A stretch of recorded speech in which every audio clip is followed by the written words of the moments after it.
Afurika ihanganye n'ibibazo bikomeye by'imiyoborere, ruswa n'akarengane, hari amajwi make yihagazeho avuga ukuri mu buryo budaca ku ruhande. Muri ayo majwi hari rirenga imbibi z'igihugu kimwe rikagira mu mitima y'abanyafurika bose. Ni ijwi rya Patrick Plo Rumumba, uzwi cyane nka Plo Rumumba.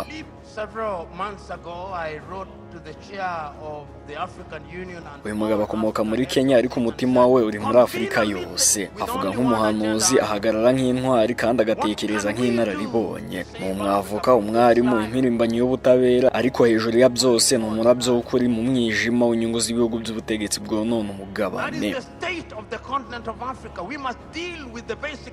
Niba ukunda gukurikira ibiganiro bya politike, ntumbwire ko ari ubwa mbere wumvise uyu mugabo witwa Plo Rumumba. Umugabo utarya imboga mu mbwirwaruhame ze zibwira benshi mu bayobozi ba Afurika baba batabyitwaramo neza. Iyo ageze ku bibazo byugarije uyu mugabane wacu wa Afurika, agira umujinya mwinshi, akibaza uwayiroze bikamucanga.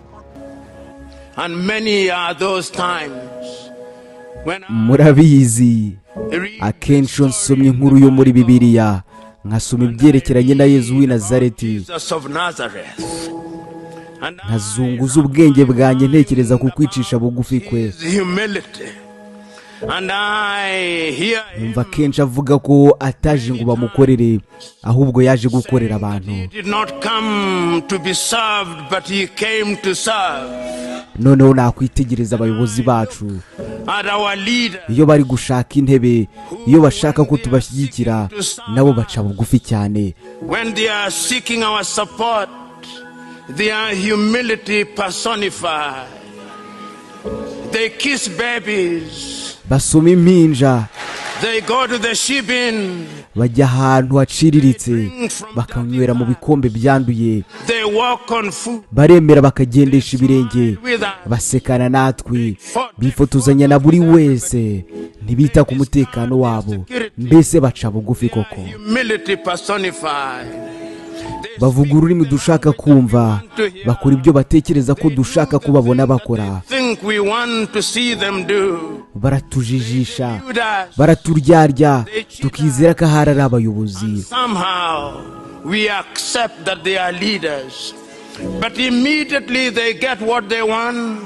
Ariko si bamaze kubona icyo bashaka, bahita bakora ibihabanye. Wari Pawulo akongera akaba Sawuli, ntitwongera kubamenya ukundi. And we can no longer recognize them. Iyo bahamagaye telefoni zabo zitabwa n'umukozi witwa PA. Somebody called a PA. Wa wundi utagira ikinyabupfura habe namba. Noneho wajya no ku biro byabo. Wajya ku biro byabo niba bagishaka kukubona. When you go to the offices, they no longer want to see you. When they are driving in the streets, iyo bari kugenda mu mihanda ubuduha bw'imodoka zabo budutera ubwoba. Mu gihe nizera ko wavumbuye ubuduha yaragamije ko bukoreshwa ku neza, ariko kuri abo bategetsi n'ikimenyetso cy'icyubahiro. Ku mihanda baraduhohotera, bakigwizaho ibyo batavunikiye, batwizeza ibyo bazi neza ko batazakora. Barashaka kugaragara nk'abanyakubahwa, kabari nubwo baba ari abagome. Abo nibo bategetsi dufite.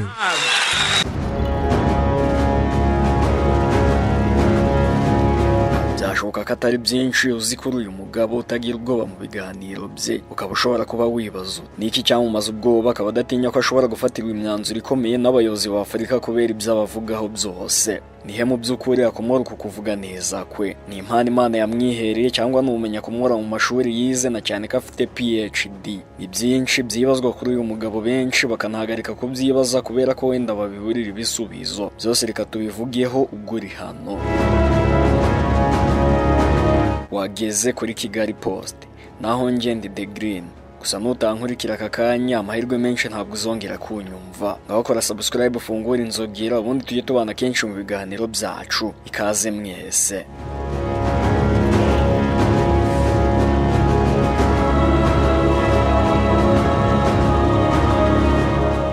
Inyandiko inyandiko nyinshi z'amateka zinyuranye zigaragaza ko Plo Rumumba yavukiye muri Kenya ku itariki ya 17 Nyakanga mu 1962. Amazina ye Rumumba yaturutse ku ntwari y'umunyekongo witwa Patrice Emery Rumumba. Nkuko si yabivuze nyine, yari yifuza ko umuhungu we yazakora agaharanira Afurika nkuko Patrice yabigenje. Yakuriye mu muryango uciye bugufi ariko ufite indoto ndende nyine. Kumenya amategeko, kubaka igihugu no guharanira ukuri nibyo byari intego ze. Yize muri kaminuza ya Nairobi aho yabaye umwe mu banyeshuri bihariye mu mategeko. Nyuma yakuye impamyabumenyi y'ikirenga PhD mu mategeko, atangira kwigisha abandi no kwandika ibitabo by'ubumenyi.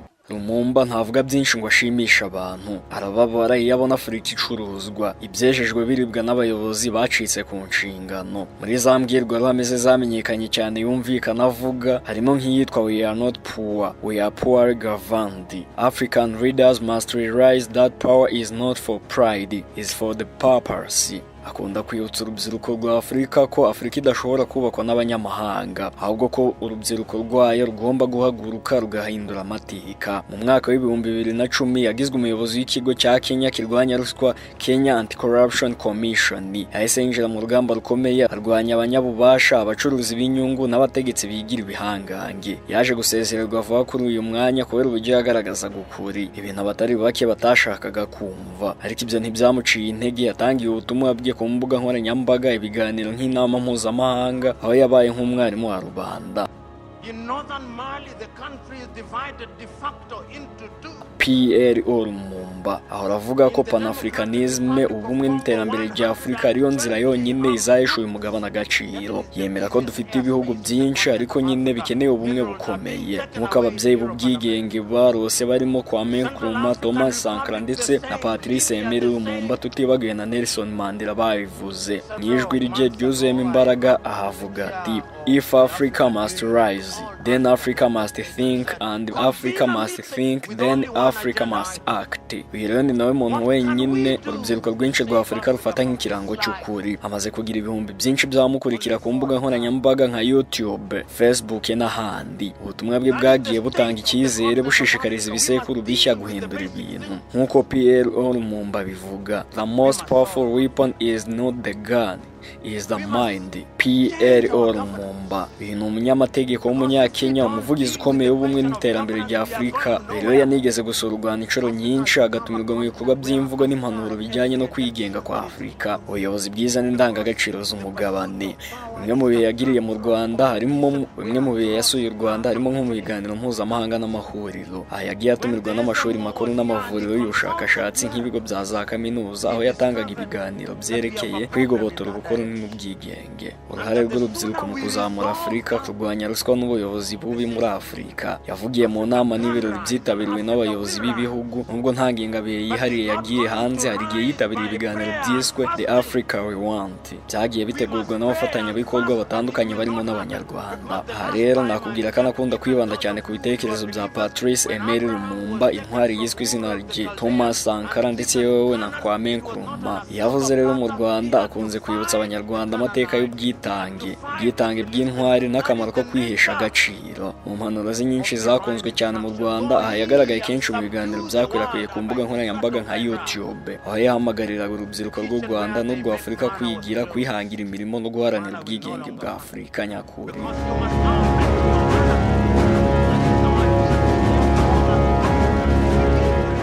Plo Rumumba yakunze kuvuga ngo "Africa is not poor, Africa is poorly managed. The day Africans must wake up and believe in themselves is the day we will be truly free." Mu mbwirwaruhame "The Curse of African Leadership" ya Professor Patrice Rumumba ni imwe mu zafashije kwerekana ikibazo gikomeye Afurika ihura nacyo. Ubuyobozi bubi bw'abayobozi badashishikajwe n'iterambere ry'abaturage, ahubwo bashyira imbere inyungu zabo bwite. Hariho mu nsanganyamatsiko yaragiye kugarukaho yagiraga iti "Ubuyobozi ni ishema n'umurimo w'ubwitange, si uburyo bwo kwishakira indonke." Ari Umwe avuga ko benshi mu bayobozi ba Afurika bifuriza ubwabo ubuzima bwiza, amafaranga, amazu y'igitangaza, ubukungu, ariko ntibite ku mibereho y'abaturage. Bafata ubutegetsi nk'amahirwe yo gutunga aho kuba uburyo bwo gukoresha rubanda. Yavuze ko abayobozi bamwe bamara imyaka myinshi ku butegetsi dictatorship ntibashyira imbere gusimburwa cyangwa gushyiraho uburyo burambye bwo gutanga ubuyobozi bufite icyerekezo. Rumumba avuga ko hari abayobozi benshi banga guha abandi urubuga kubera ubwoba bwo kugaragarizwa intege nke zabo cyangwa se ibibi bakoze. Ibi bituma rero batemera impinduka zizatuma abaturage babaho neza. Aha rero mu bindi bibazo uyu mugabo agarukaho ni ruswa. Ruswa rero nk'uko Rumumba bivuga ni indwara yugarije imiyoborere ya Afurika. Iyo abayobozi bashyira imbere ruswa, amafaranga yagomba kujya mu burezi, ubuvuzi n'amazi ajya mu mifuka yabo. Mu ngero yatanze, Rumumba yagaragaje ibihugu nk'u Burundi, Kongo, Zimbabwe n'ibindi, aho imiyoborere mibi yahitanye ibihumbi by'abaturage, igabanya ubukungu ndetse yewe igateza umwiryane w'amoko cyangwa intambara z'urudaca.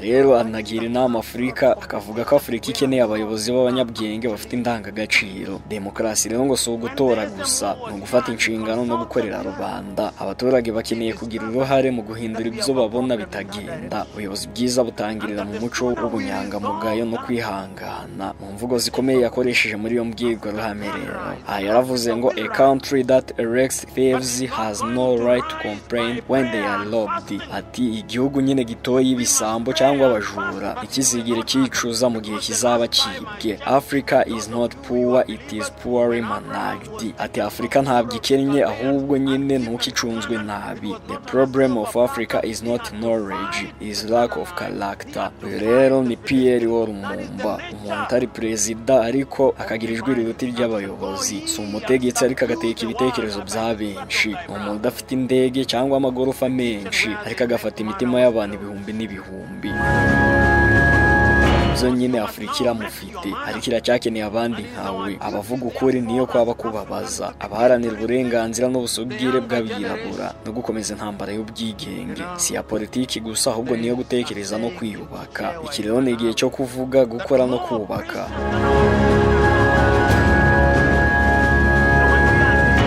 Byinshi twavuga kuri uyu mugabo, ariko nyine munyemerere nsoreza aha. Gusa nyine niba iyi video wayikunze uyihe like, duhe igitekerezo cyawe hasi muri comment, kugira ngo tujye tubana kenshi mu biganiro byacu. Birahagije ko wakora subscribe kuri Kigali Post. Naho ubundi njye nitwa The Green. Ibyiza byinshi nibyo mbifuriza.